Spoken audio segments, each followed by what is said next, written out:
From WBUR Boston and NPR, I'm Tom Ashbrook, and this is On Point. Christopher Hitchens has never been a friend to religion. The sharp-tongued British-born critic and provocateur called Mother Teresa the ghoul of Calcutta. He was early and loud in denouncing Islamic fascism. He's a dukes-up on all fronts anti-theist. With his new book, The Gloves Are Really Off, he's called it God Is Not Great. Subtitle, How Religion Poisons Everything. You may love it, billions do, but Hitchens calls organized faith violent, irrational, intolerant, allied to racism, tribalism, and bigotry.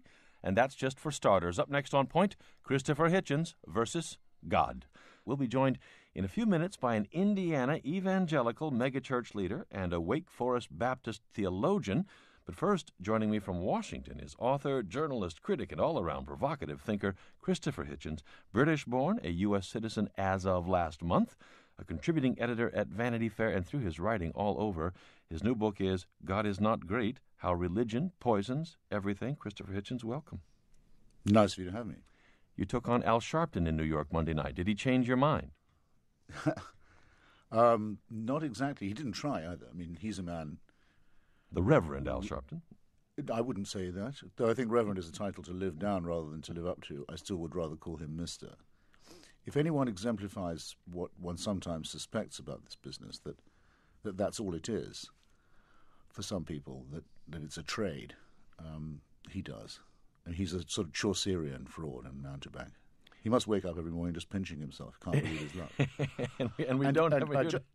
I call attention to a fact that, since you raised his name, that might form part of our deliberations.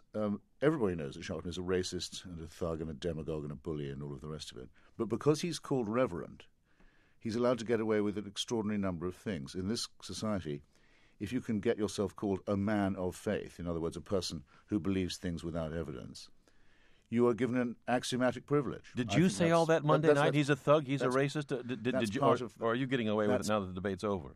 That's part of what I'm criticizing in this book, the presumption that faith is a virtue. Good question. Mr. Sharpton knows what I think about him, but he was, as it were, my guest on Monday night.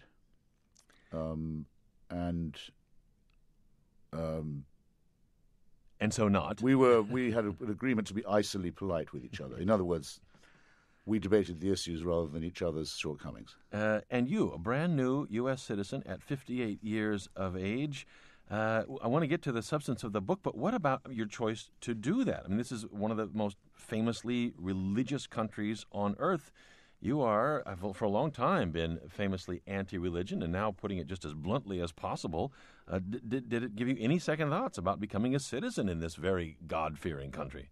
I took my oath of allegiance at the Jefferson Memorial in Washington, D.C. on Friday the 13th of April, which is Mr. Jefferson's birthday. It's also mine by nice coincidence, at least nice for me. I'm his biographer in a small way. Yes. And as well as renouncing foreign princes and all the other enjoyable parts of the oath, in my remarks, I did call attention to his authorship of the Virginia Statute on Religious Freedom, the basis of our fantastically beautiful First Amendment to the Constitution, and to his general skepticism in matters religious, and point out that it's only in the United States that there's a constitution that separates the church from the state, with a famous wall, as Mr. Jefferson once put it. In fact, my new campaign slogan is Mr. Jefferson, build up that wall. And take that, Ronald Reagan. And as for this being the most religious country, well, I frankly don't believe this stuff. I mean, people publish fantastic opinion polls that say things like 90% of Americans believe in Satan or something of the sort, and 80% of them go to church. It's simply not true. You've been to a church lately? These mega churches, they're filled to the brim, to the gills. No, I do not go to these pest houses. But it's not a poll. It's people vote with their feet. No. I do stand in the middle of town on Sunday mornings, and I notice it's not 20% of the population on the street. It's just these things. It's not true. Even in places like Oklahoma and Kansas and Texas and the most conservative district of Pennsylvania, around the town of Dover, the intelligent design people have been humiliated in court and voted off the school boards every time they've tried it. It's not true that more Americans believe in creation than in Darwinism. They lie to the pollsters when they say about their personal faith, a great number of them, in my opinion. And there must be a reason for the thing you mentioned in our opening bid, what you rightly call the backlash. I mean, my book is immediately high on the bestseller list before I've really had a chance to launch it, and great though its merits are, and mine too, I know that's not the reason.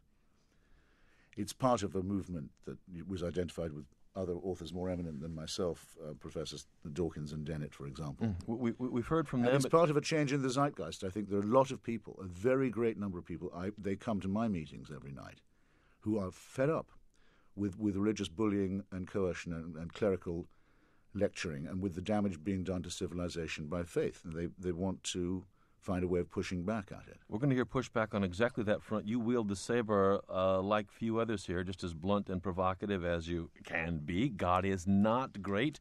I mean, I guess that's a jab at every God-fearing person, and Islam in particular, how religion poisons everything. The subtitle, you couldn't get tougher than that. Make your case. We're going to hear in a moment from a megachurch evangelical minister who I am sure does not share that view. Begin to line it out for us, Christopher Hitchens. What's the problem with religion?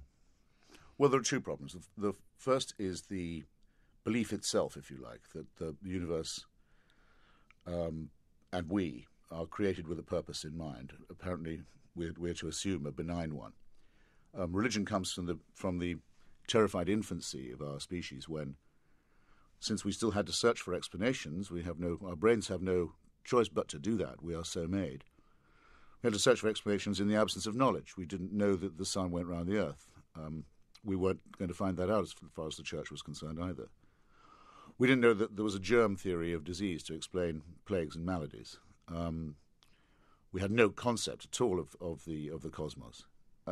Well, it shows the shortcomings of a religion that evolved in those circumstances. So the first thing is it's not true, and it's not even wrong. Actually, it has no relationship to any of the inquiries and investigations we need to make in order to know something about our origins and our place in the cosmos.